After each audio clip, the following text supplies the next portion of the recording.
Hello everyone, my name is Toshu Chaudhary and welcome to Blueprint Digital. बच्चों, हम पढ़ रहे थे मैथ्स क्लास 12 का चैप्टर नंबर 11 त्रिविमीय ज्यामिति यानी 3 डायमेंशनल ज्योमेट्री, जिसमें लास्ट क्लास में हमने पूरा किया था कोप्लेनरिटी ऑफ 2 लाइन्स यानी 2 रेखाओं की समतलीयता या फिर सहतलीयता।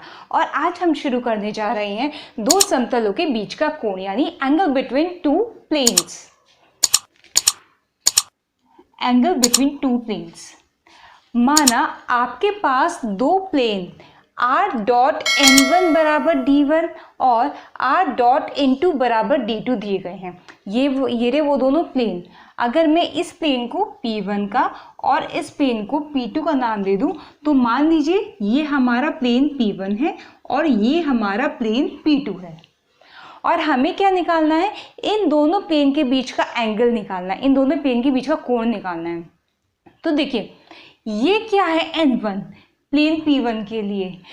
n1 p1 का नॉर्मल है, अभिलंब है, यानी n1 जो होगा इस वाले प्लेन पर परपेंडिकुलर होगा। सिमिलरली n2 जो होगा वो प्लेन p2 पर परपेंडिकुलर यानी नॉर्मल होगा, यानी अभिलंब होगा। तो ये तो इस प्लेन पर अभिलंब है और ये इस प्लेन पर अभिलंब है। इसका मतलब अगर मुझे P1 और P2 के बीच का कोण निकालना है तो मैं N1 और N2 के बीच का कोण भी निकाल सकती हूँ। और N1 और N2 के बीच का कोण मैं आराम से निकाल सकती हूँ। हमने डॉट प्रोडक्ट में पढ़ा था कि 2 वेक्टर्स के बीच का कोण कैसे निकाला जाता है। ये रहा फॉर्मूला। जब आपके पास 2 वेक्टर्स थे A और B, तो उनके बीच का कोण अगर थीटा था तो कॉस थीटा बराबर क्या होता था? A dot B upon mod A into mod B. ये होता था हमारा कॉस थीटा। ठीक है, बिल्कुल इसी तरीके से ए की जगह पर रिप्लेस कर दिया मैंने n1 और b की जगह पर रिप्लेस कर दिया n2 और हमारा p1 और p2 समतलों, इन दोनों समतलों के बीच का कोण आ गया ये आ गया हमारा सदिश रूप में। ठीक है, अगर हमें यही कार्तीय रूप में निकालना हो तो पहले प्लेन मान लीजिए। अगर हमारे पास 2 समतल हैं a1x plus b1y plus c1z plus d1 बराबर 0 और a2x plus b2y plus c2z plus d2 बराबर 0। हमने ओरिजिनली पढ़ा था कि समतल का समीकरण क्या पढ़ा था हमने? a1x ax plus B Y plus C Z बराबर डी। हमने कुछ इस टाइप का समतल पढ़ा था। तो आप क्या कीजिए, इस डी को आप इधर लेके ला सकते हैं इक्वल्स टू 0, ये कर सकते हैं। और क्योंकि कांस्टेंट है आप यहाँ माइनस डी लिखिए प्लस डी लिखिए, कोई दिक्कत नहीं है। तो मैं बताना चाह रही हूँ कि जो हमारा समतल था हमने पढ़ा था वो वाला समीकरण हमने यहाँ लिया है। a1x plus b1y plus c1z plus d1 बराबर 0 और दूसरे समतल के लिए हमने a2 b2 c2 d2 ले लिए।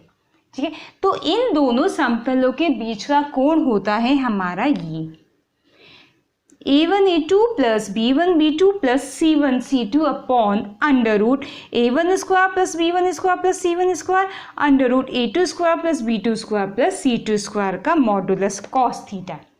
ठीक है, आप चाहे तो ये वाला फॉर्मूला इससे भी जनरेट कर सकते हैं, जैसा कि यूजुअली हम लोग करते हैं। तो चलिए इससे जनरेट करते हैं। उसके लिए हमें n1 और n2 लेने पड़ेंगे घटक रूप में। ठीक है, एक्स वाई जेड की फॉर्म में। चलिए n1, अगर इसके direction ratios a1 b1 c1 हम मान ले तो n1 कितना आ जाएगा? a1i plus b1j plus c1k और n2 कितना आ जाएगा? a2i plus b2j plus c2k। n1 और n2 हमने मान लिए। अब n1 डॉट n2 अंश निकालने के लिए, ये वाला पार्ट निकालने के लिए n1 डॉट n2 करना पड़ेगा कि जी n1 और dot n2 a1 a2 plus b1 b2 plus c1 c2। ये रहा अंश आ गया। हर निकालने के लिए हम क्या करेंगे? Mod n1 mod n2 mod n1 under root a1 square plus b1 square plus c1 square. ये रहा mod n2 under root a2 square plus b2 square plus c2 square. ये रहा। ठीक है, तो ये क्या आ गया हमारा, ये आ गया फॉर्मूला हमारा कार्तीय रूप में। कार्तीय रूप में तो हमने क्या सीख लिया, हमने दो समतलों के बीच का कोण निकालना सीखा, वेक्टर फॉर्म में और कार्टेशियन फॉर्म में।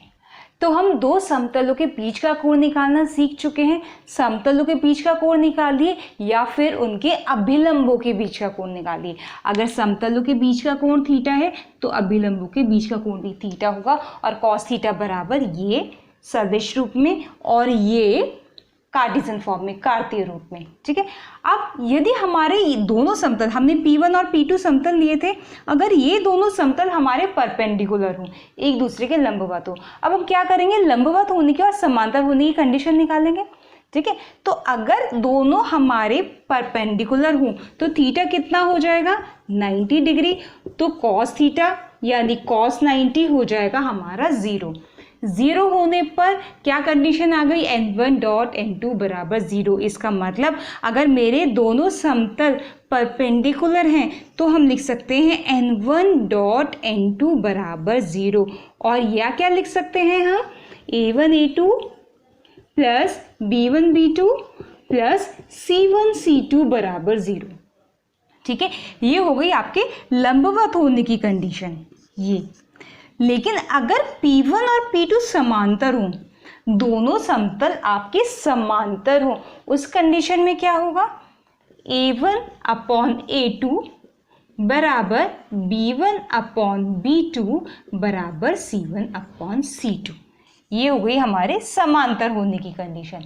ठीक है, तो ये आपको दोनों याद रखनी है, A1 A2 plus B1 B2 plus C1 C2 बराबर 0 अगर दोनों लंबवत हैं, A1 upon A2 B1 upon B2 C1 C2 अगर दोनों समांतर हैं।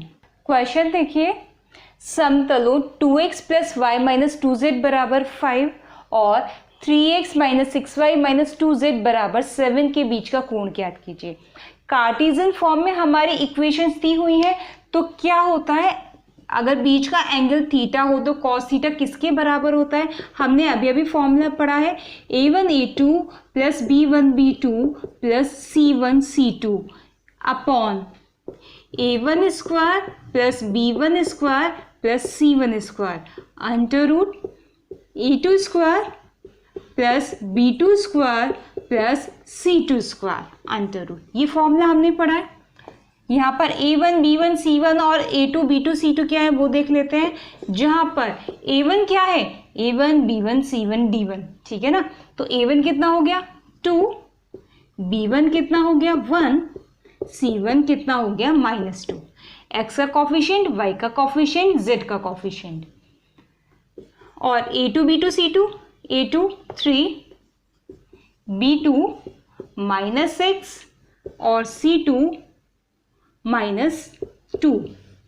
ठीक है, निकालिए दोनों के बीच का कोण, इसलिए cos थीटा बराबर कितना हो जाएगा, a1 a2 2 3 just 6, b1 b2 -6, c1 c2 +4 upon under root a1 square plus b1 square plus c1 square 2 square 4, 1 square 1, 2 square 4। इधर देखिए a2 b2 c2 के स्क्वायर्स कितने आएंगे, 3 3 जा 9, ये आएगा 36, ये आएगा 4। ठीक है, कितना आ गया, 6 से 6 कैंसिल, 4 आ जाएगा। नीचे कितना आएगा अंडर रूट 9, या फिर मैं लिख सकती हूँ केवल 3, और इधर आ जाएगा ये 40 49, ये आ जाएगा 7। ठीक है, तो कितना आ गया 4/21। अब मॉड लगाने की जरूरत नहीं है, हमें पता है कि पॉजिटिव वैल्यू आ गई। ठीक है, तो थीटा कितना आ जाएगा, कॉस इनवर्स 4/21। ये आ गया हमारे दोनों समतलों के बीच का कोण कॉस इनवर्स 4/21। तो बच्चों आज हमने दो समतलों के बीच का कोण ज्ञात करना सीखा, कार्तीय रूप में भी और सदिश रूप में भी, और उसके ऊपर बेस्ड एग्जाम्पल किया। अपनी नेक्स्ट क्लास में हम पढ़ेंगे किसी बिंदु से किसी समतल की दूरी ज्ञात करना। आज की वीडियो के ऊपर बेस्ड बच्चों आपका क्वेश्चन है ये, समतलों 2x minus y plus 3z minus 1 बराबर 0 और 2x minus Y plus 3z plus 3 बराबर 0 के बीच का कोण ज्ञात कीजिए। आपको दो समतल दिए गए हैं और आपको इन दोनों के बीच का कोण निकालना है। बच्चों साथ के साथ आपने ये भी बताना है कि आपको हमारी आज की वीडियो कैसी लगी। वीडियो अच्छी लगी हो तो लाइक कीजिए और दोस्तों के साथ शेयर कीजिए। अगर अभी तक आपने हमारे चैनल को सब्सक्राइब नहीं किया है तो डू सब्सक्राइब और बेल आइकन को प्रेस करना मत भूलिएगा। मिलते हैं नेक्स्ट वीडियो में। Till then bye bye.